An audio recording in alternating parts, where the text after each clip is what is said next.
இன்னைக்கு நம்ம chilli chicken செய்ய போகிறோம். இதுக்கு தேவையான பொருள் எல்லாம் டிஸ்கிரிப்ஷன் பாக்ஸில் கொடுத்துருக்கேன்.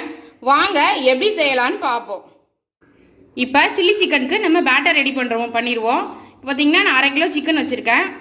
இப்போ இதில் இஞ்சி பூண்டு ஆட் பண்ணுவோம், மைதா மாவு ஆட் பண்ணுவோம்,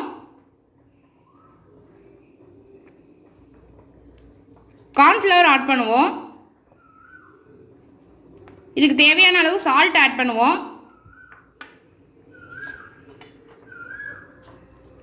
நான் பார்த்தீங்கன்னா 2 முட்டை எடுத்து வச்சுருக்கேன், அதையும் இதில் ஆட் பண்ணுவோம்.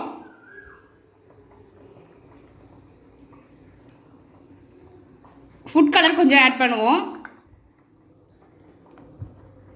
இதையெல்லாம் நல்லா மிக்ஸ் பண்ணி நம்ம ஒரு 1/2 மணி நேரம் இதை நல்லா ஊற வைக்கணும். இப்போது நம்மளோட சிக்கன்லாம் பார்த்தீங்கன்னா மசாலாஸோடு நல்ல கோட்டாக இருக்குது. இப்போ நம்ம ஆயிலில் இதை ஃப்ரை பண்ணி எடுத்துக்குவோம். இப்போ கடாயில் ஆயில் போட்டு ஆயில் ஹீட்டாக இருக்குது. இப்போது நம்மளோட சிக்கன்லாம் பொரித்து எடுத்துப்போம்.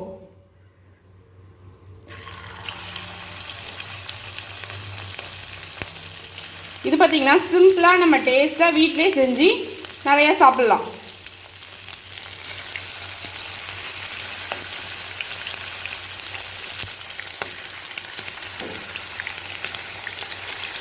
இது பார்த்தீங்கன்னா கண்டிப்பாக நீங்கள் பார்த்தீங்கன்னா 1/2 மணி நேரம் இதை நல்லா அதிலேயே ஊற விடுங்க. அப்போ தான் நம்மளோட சிக்கன் பார்த்தீங்கன்னா நல்லா சாஃப்டாகவும் நல்லா டேஸ்ட்டாகவும் இருக்கும். இப்போ நம்ம சிக்கனை நல்லா ஃப்ரை பண்ணி எடுத்துப்போம்.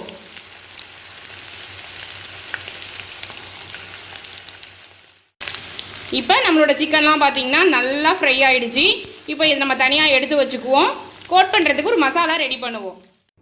இப்போது நம்ம சிக்கனை பார்த்தீங்கன்னா நல்லா ஃப்ரை பண்ணி எடுத்து வச்சுருக்கோம். இப்போ நம்ம மசாலாஸில் போட்டு இதை டோஸ்ட் பண்ணிடுவோம். இப்போது கடாயில் ஆயில் ஹீட் பண்ணியிருக்கேன். இப்போ ஆனியனை நம்ம போடுவோம். பச்சை மிளகா போடுவோம். இதெல்லாம் ரொம்ப ஃப்ரை ஆகணும்னு தேவையில்லை நமக்கு. இப்போ கருவேப்பிலை ஆட் பண்ணுவோம்.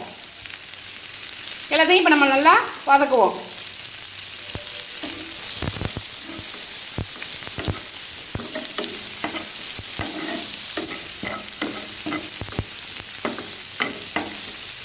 இப்போது நம்ம இதில் தக்காளி ஆட் பண்ணுவோம்.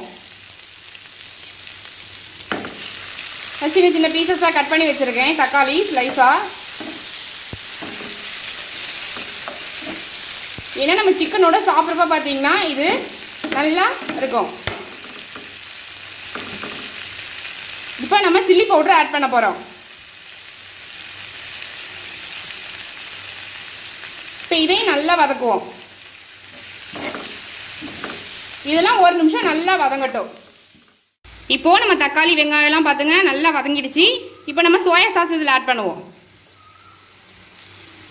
கொஞ்சம் வினிகர் ஆட் பண்ணுவோம். இதுக்கு தேவையான அளவு சால்ட்டு சேர்த்துக்குவோம். 1 நிமிஷம் அந்த சோயா சாஸ் பார்த்திங்கன்னா இந்த மசாலாவோட கோட் ஆகட்டும். அப்புறம் பார்த்திங்கன்னா நம்ம சிக்கனை போட்டு இதில் ஃப்ரை பண்ணி எடுத்துருவோம். இப்போ நம்ம மசாலாஸ்லாம் பார்த்திங்கன்னா சாஸோட நல்லா கோட் ஆயிடுச்சு. இப்போ நம்ம சிக்கனை இதில் போட்டுருவோம்.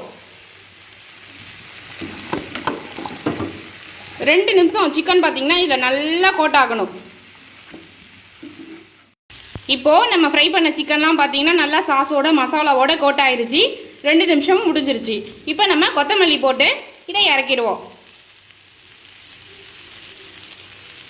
லாஸ்ட்டாக தான் நீங்கள் கொத்தமல்லி போடணும். அப்போ தான் கொத்தமல்லியோட ஃப்ளேவர் பார்த்திங்கன்னா நல்லா நிற்கும்.